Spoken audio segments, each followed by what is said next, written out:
Hi, I'm Jonathan Katz-Moses, inventor of the doorknob and full-time woodworker.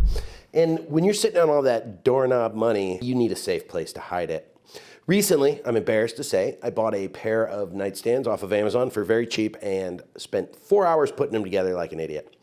I'm a woodworker, so I decided to build something awesome. These modern nightstands, which have a really cool secret compartment. The way it works, you can see, you pull out your drawer, and it is completely stuck and you can't get it out. But I made these little magnet keys here, and you just remove a pin and the drawer comes out all the way, revealing the secret compartment. This was a super fun build, so let's get into it.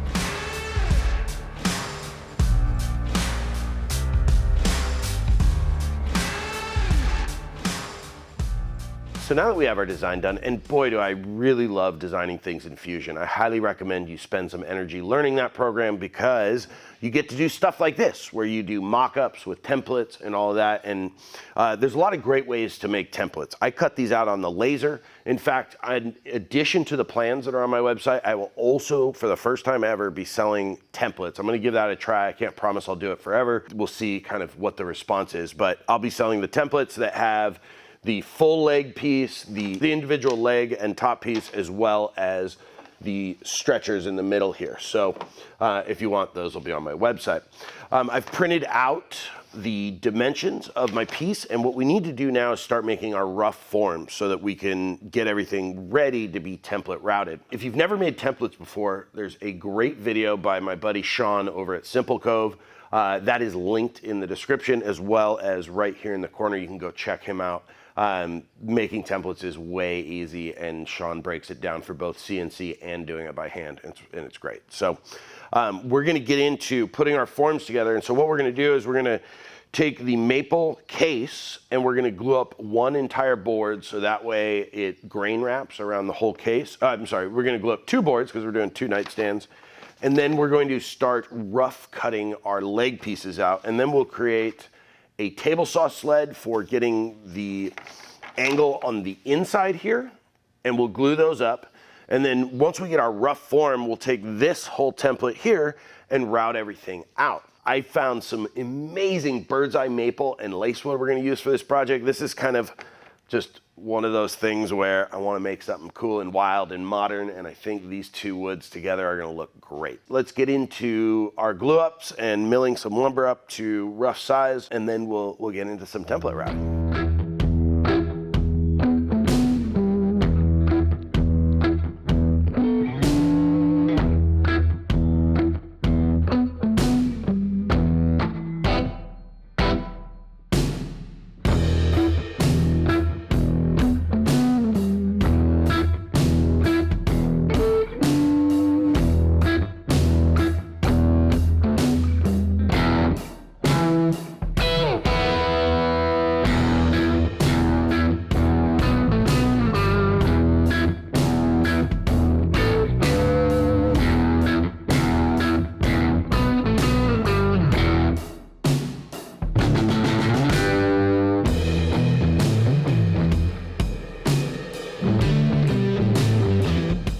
Okay, so now that we have our panels glued up and cleaned up, we are going to start template routing our legs. Now, originally I had planned I was going to glue these up and then use that entire leg template that comes with the templates you can buy to do the whole leg system, but I realized since I started with the bandsaw, I need to do them individually.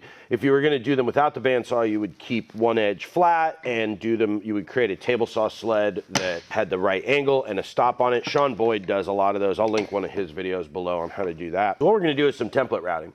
Now we're going to be using this double bearing bit. It's got a bearing on the bottom and the top. And to be honest, this is the greatest router bit I've ever owned. This is a white side router bit. I think it's the DC9112. Bits has this. Actually, there's a 15% off discount code in the description. They're expensive, but they are worth their weight in gold, especially you'll see why for operations like this, because when you have angles like this, you can't route this way because of the way the tree fibers go, and the bit is spinning this way, it's going to hook those fibers and grab your piece, and you have a dangerous situation.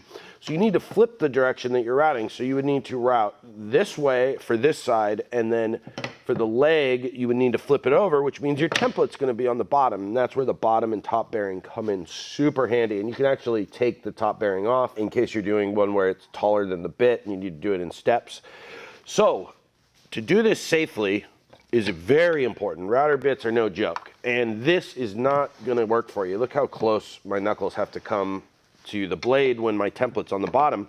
So what I did, I made this super simple thing. It's just 2 hold downs in a piece of plywood, and that way I can just go and do it like this, and then when I flip it over, we can do it. And there might be some areas where we have to take this off and do it, but we'll keep our hands way, way, way away from the bit. So we're gonna go ahead and get routing these out, and then we're gonna use a doweling jig to join these, and I'll check back in with you when we're doing our glue up, so that way I can show you how I get that done.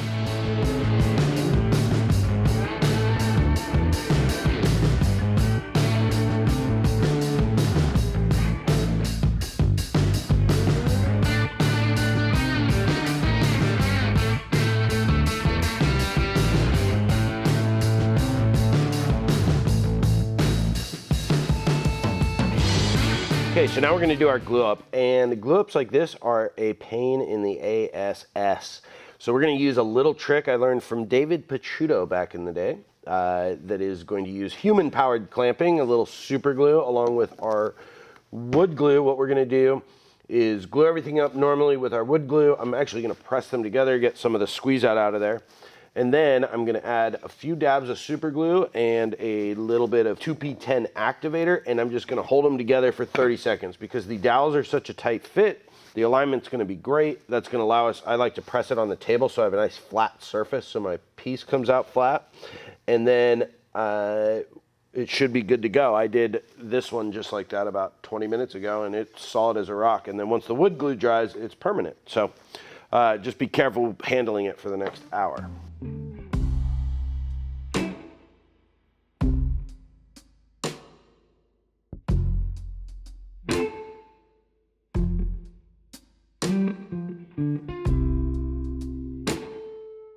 Okay, so now that we have our legs glued up, we're gonna turn our focus to the casework for the top of the nightstand.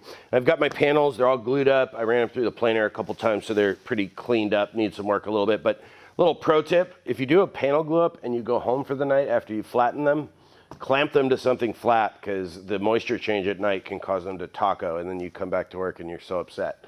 So we're gonna get these to size and get these glued up.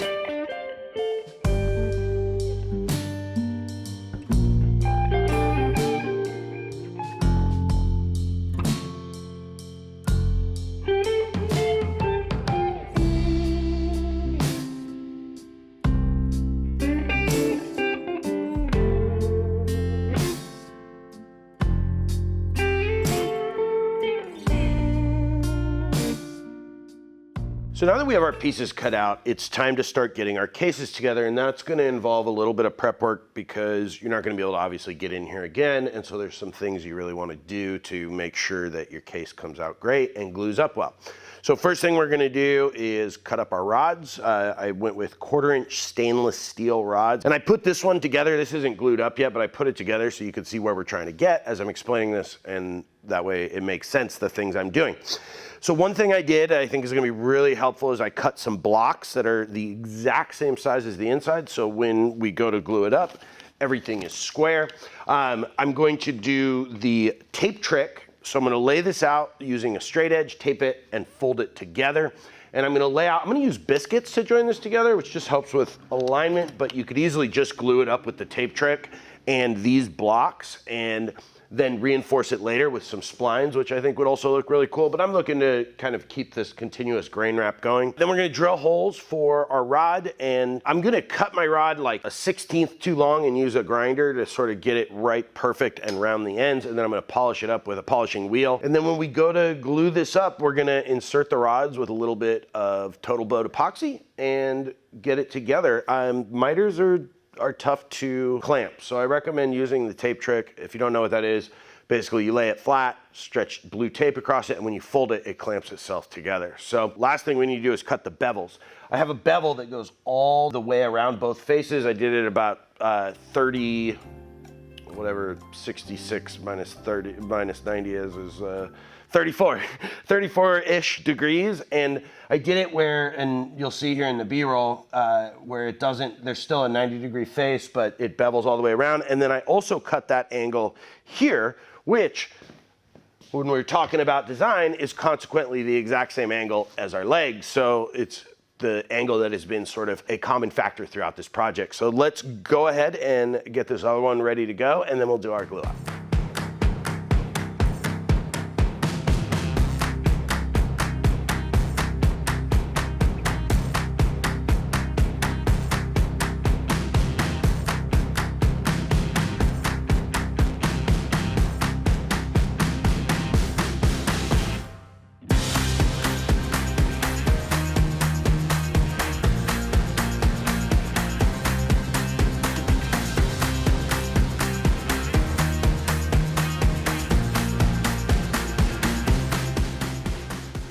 Okay, so after comparing the tape trick to the biscuits, I'm actually gonna go with the tape trick. These miters are just coming out so much cleaner.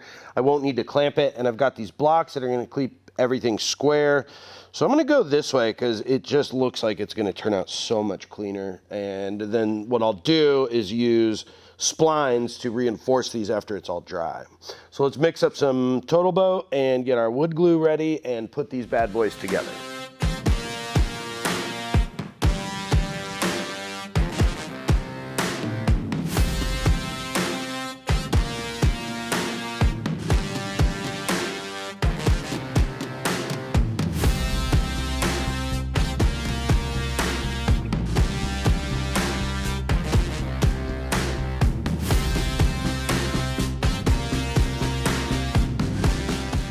Okay, so now that we have everything glued up, it's time to turn our attention to the mortises in the legs and the stretchers. Now, I used my template that I made to make the mortises, and so I'm just going to lay it on there and trace them out, and then use a drill press to clear most of the waste and a chisel to refine it. If you are going off the digital plans, you can print out another copy of this one and stick it onto your piece and trace them out. That would be really easy. Or, you know, doing a mortise and tenon is pretty simple. So I have some great videos, which I'll link here in this corner, about doing mortise and tenon. Just a simple piece of joinery that I think is going to look really cool. So we're going to go ahead and get started on this. Now would be a good time to identify the outside and inside of your legs, just so that you're more careful on the outside, because that's where you're going to see the mortise. But other than that, let's get these things put together and we can attach the top to the base.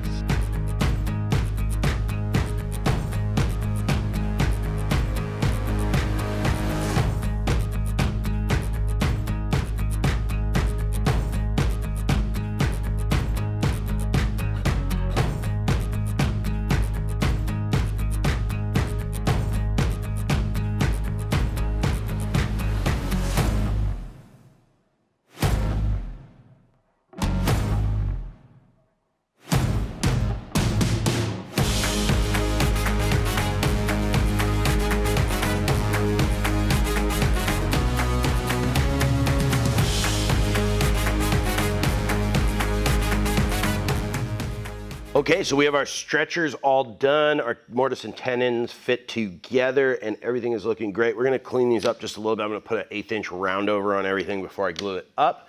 My philosophy on mortise and tenon is know which wood is harder. I knew that if I left these tenons just a tad, like a hair's width oversized, that they would sort of push their way through the lace wood and I'd get a tighter fit. And I think they look really good. And I left them a little long. I'll flush trim them off after they're all glued up and give it a sanding, and everything's gonna look super clean. So let's get this cleaned up. We'll glue it up, we'll glue up the base, and then we'll go and start putting together our drawer boxes.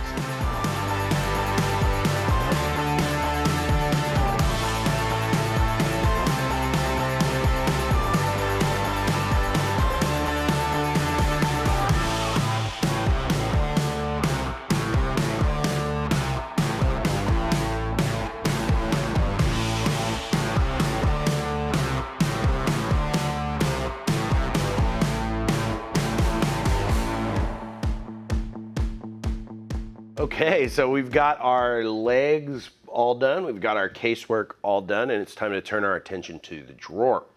Now, because of the secret compartment, I'm going to try and fill up a lot of this area. Now, we need to take into account the slide, which will be a dovetail singular slide that goes around the bottom here. But for the most part, we want it to be pretty high, so obviously you'd be looking down, but in case somebody peeked in there, they wouldn't see your secret compartment. So we're gonna make that out of bird's eye maple. It's gonna have a lace wood front.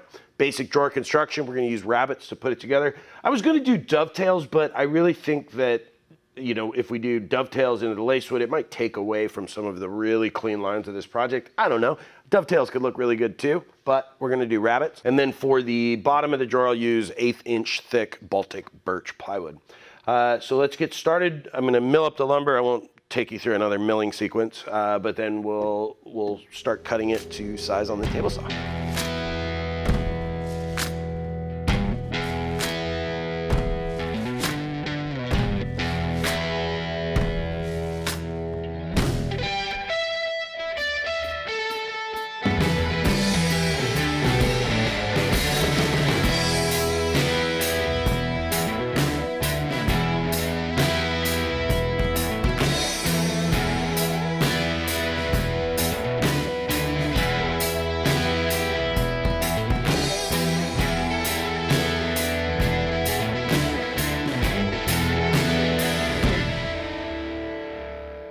Okay, we've got our drawers glued up, and it is time to start making our drawer slides. Now we're gonna do a singular drawer slide that goes underneath the bottom here. As you can see, we've got this gap here, so the drawer is actually gonna get raised up a little bit. I'm gonna want about a 1/4 inch reveal underneath here, which I think will give it a cool shadow line when you look at it from the side. And of course, the drawer face will only have a 1/16 reveal all the way around it. And then if we look at the drawer here, this is the back. This part here is the secret compartment. This will get removed in the width of the slide, so you can take the drawer on and off. Then we're gonna do like a really cool little pin system for the secret compartment with a magnet. But one thing that we have to be careful of is because we have a 1/2 inch recess here, if we want a 1/4 inch reveal, the total height of our slide can only be 3/4 of an inch. So we're gonna make it. One thing to know when you're cutting a through dovetail in a thick piece of wood, you wanna try and remove as much material as possible because you have to essentially do it in one pass because of the shape of the bit. So we'll take a dado stack and clear out the mortise before we run the router bit through it. So we'll clear out a majority of it, and then we'll run that router bit through. So let's get to making those, and then we'll talk when we get to the secret compartment mechanism.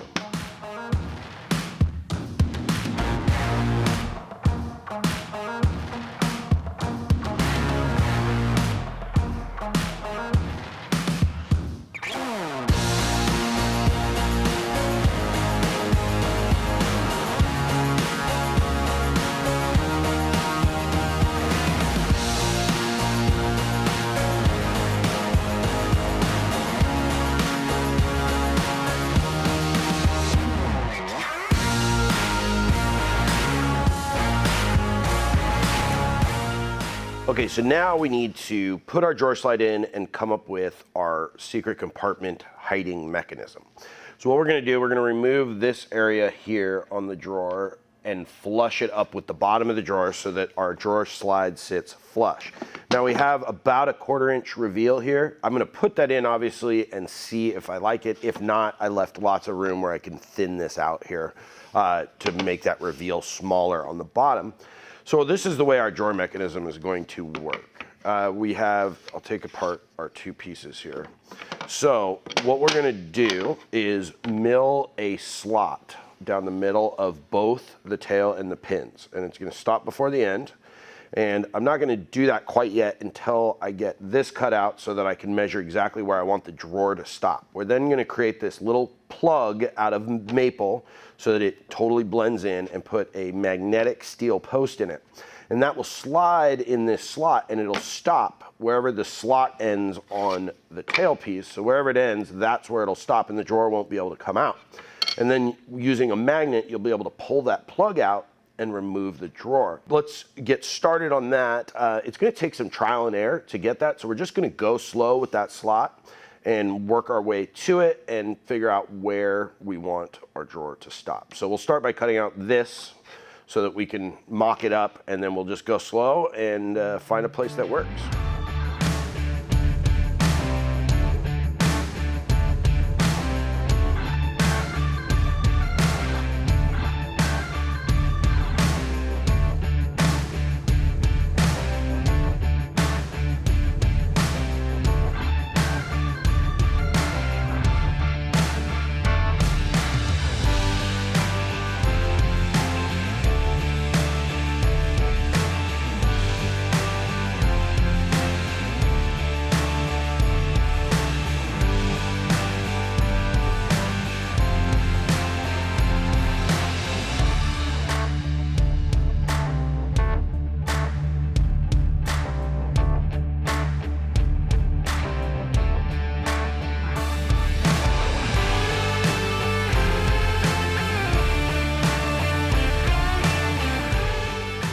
Okay, so here's what I came up for the secret compartment lock, and it's really, really cool.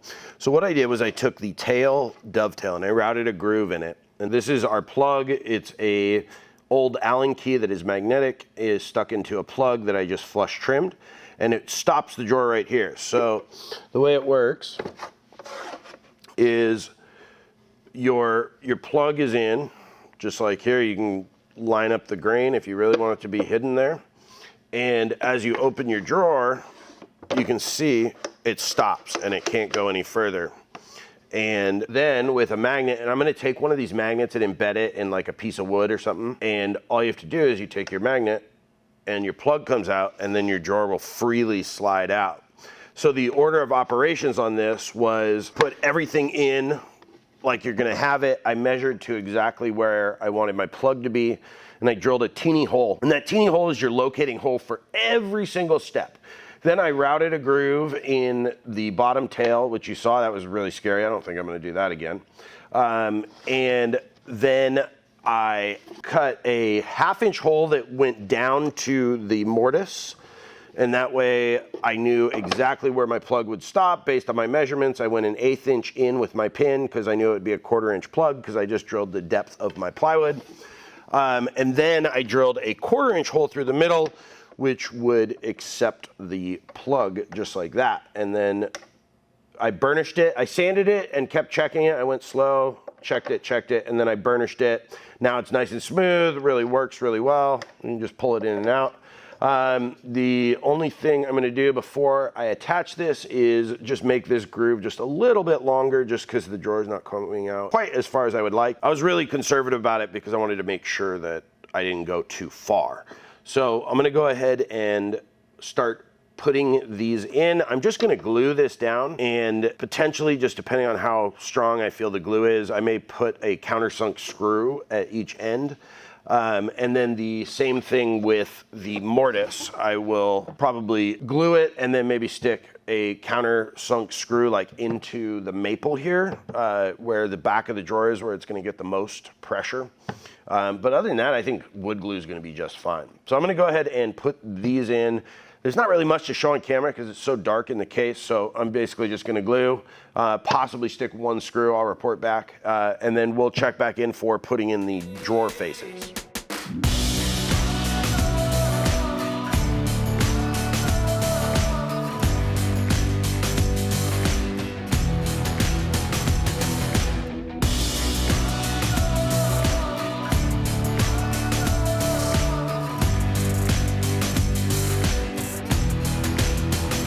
Okay, so we've got the drawer faces on and they're looking so cool. I'm so excited.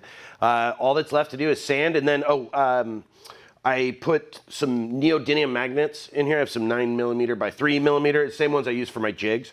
I put them in here, flush with the surface, then I put a piece of lacewood veneer on it, so it'll be maple and lacewood.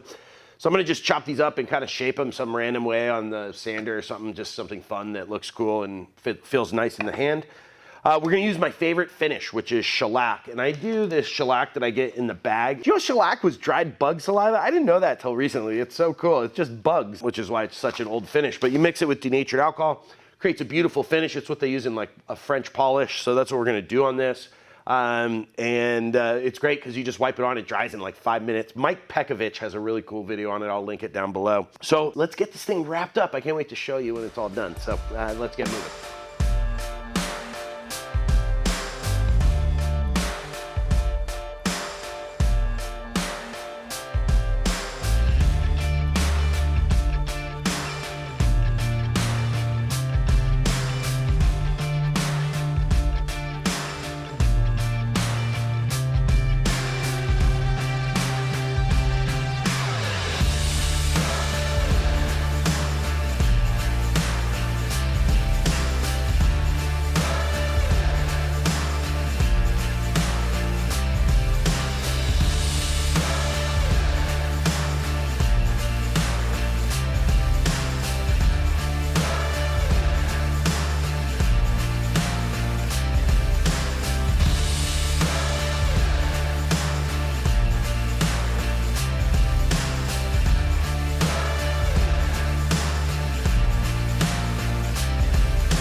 Wow, guys, that came out great. I mean, they just are gorgeous. The lace wood is so cool. And these are sort of a wild design, which I wanted. I think it just looks awesome.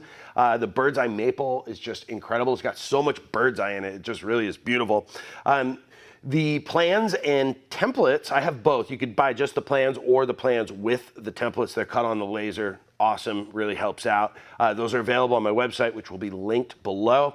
And I know that some of you are probably thinking that's above my skill level, but guys, I made tons of mistakes on this project. I mean, the mortises on the back of this one are god awful. I had to fill them with about an 1/8 inch of wood filler. And you know, I cut the casework out of square and had to spend 6 hours fixing that on a Saturday night. And you know, the trick to being a good woodworker, guys, it's not being perfect. It's knowing how to fix your mistakes and hide them really, really well, because that's all we do. I mean, I make mistakes all the time. So don't be intimidated by a project like this. You know, every step you take, you get better. And so tackling something like this will really improve your skills. Guys, thanks for watching. If you're new here, please consider hitting that subscribe button and ringing the bell. Stay safe in the shop and have a wonderful day.